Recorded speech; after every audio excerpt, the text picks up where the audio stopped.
I mean, the total tax and down with capitalism is like doublespeak. Stepping stone. No. You want to know the stepping stone? The stepping stone is understanding the Truro Wampum Treaty first. Okay. Then understand we're all treaty people here. That should be the message of this. We're all treaty people. We abide by the Truro Wampum Treaty, and we know the Supreme Court supports us in this initiative. And then there's new standards for global participation. It's called the ISO 26000, which basically is the golden rule for business. Treat each other as you wish to be treated. I mean, in business. Make the CEOs sign on to the ISO 26000. But there needs to be balance and fair. Excuse me, this is how you do it. Yeah, I'm just peacefully, telling you right. how you don't do it by bringing mixed messages. All you do is confuse people. Well, we're in the same book. We might not be on the same page, but... No, we're in the same book. We want the same outcomes, but you're confusing people with the Tobin tax and capitalism and all that. Those are all side issues. The real issue is the governance of Turtle Island. That's the issue. We're being governed not under the agreements that we all agreed on. Well, I think the bigger picture is what we're agreeing on. Yeah, well, you and I are both treaty people. Yeah. So now, how do we work together? Well, we want to... They're talking about a Robin Hood tax. That's the Tobin tax. Is that what it is? Yeah, the Tobin tax was already passed in the Canadian government. They already passed it 5 years ago or more. But it's not a lot. No. And what about free education? No, excuse me. Let's stick with the Tobin tax, which is your focal point. Okay, it's a money issue. It's what? You're saying it's a money issue. Well, no, but it's an issue that you're misrepresenting it two ways. One, Canadian government has already signed on to it. But you should know what they signed. They said, we will agree to abide by the Tobin tax in concert with other countries. But not everyone agreed to that. Excuse me. It's already law in Canada. I know, but the law is the issue. Listen to me. You are talking about the Tobin tax. The Tobin tax is already law. What you ought to be doing is engaging other countries in the Tobin tax, not Canada. Canada is already signed on. What you need to do is read the law that is already passed and then take it to other Occupy Wall Street organizations and have them understand Canada's already on side with the Tobin tax. You're wasting your energy here. This is not. That's all I'm saying to you. Let's. So if this was a newspaper and you were the editor, what would the headline be? Good question. Thank you. Can you give me a second to think on that? Take your time. I still got battery power. Okay. I'm a newspaper editor.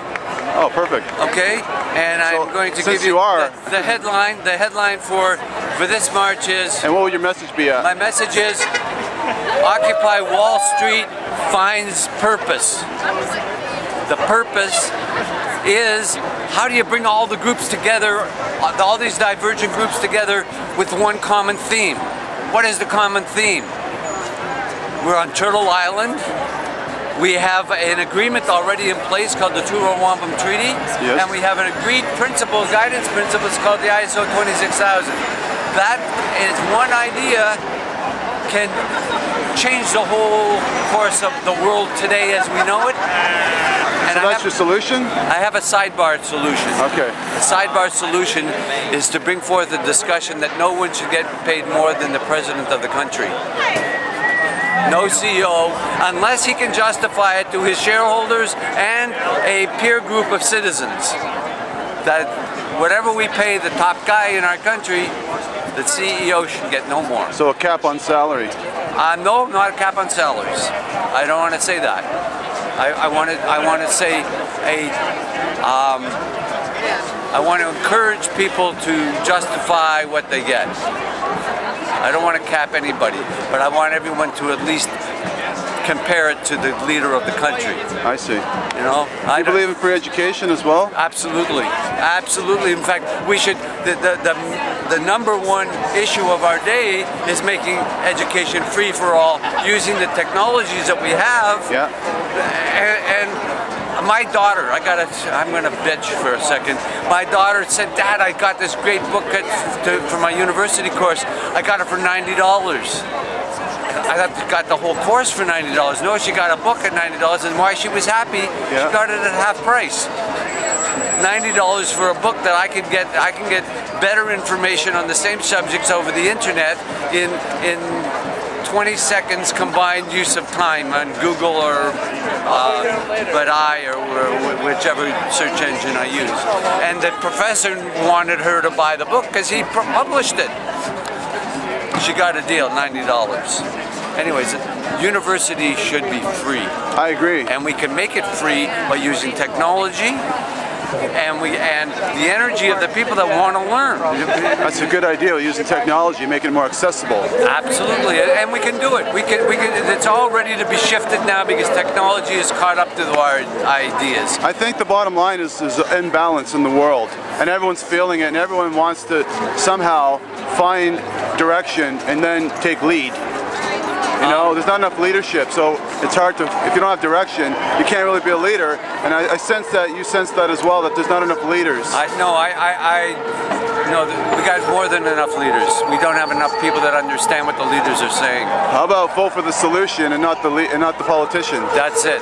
See, the problem is not lack of leaders. The problem is lack of leadership. Yes. It's the lack of direction. The notion. See, most of our educators have been brought up with what's called reductionist thinking models, Milton Friedman's offshoots. Yes. And reductionist thinking worked fine for developing the systems of the world, but we now need to move to holistic thinking principles in order that we understand balance, because everything is out of whack. One more question. You work for the media?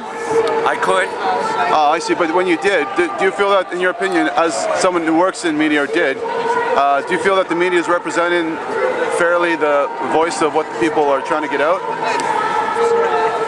The media is doing the best they can with what they got. You don't feel there's any censorship that's... Oh, there's definitely censorship. Yeah. I can point to specific examples of where I was not heard when I ran for mayor in Toronto. I see. So I know how bankrupt the thinking is of the media in Toronto.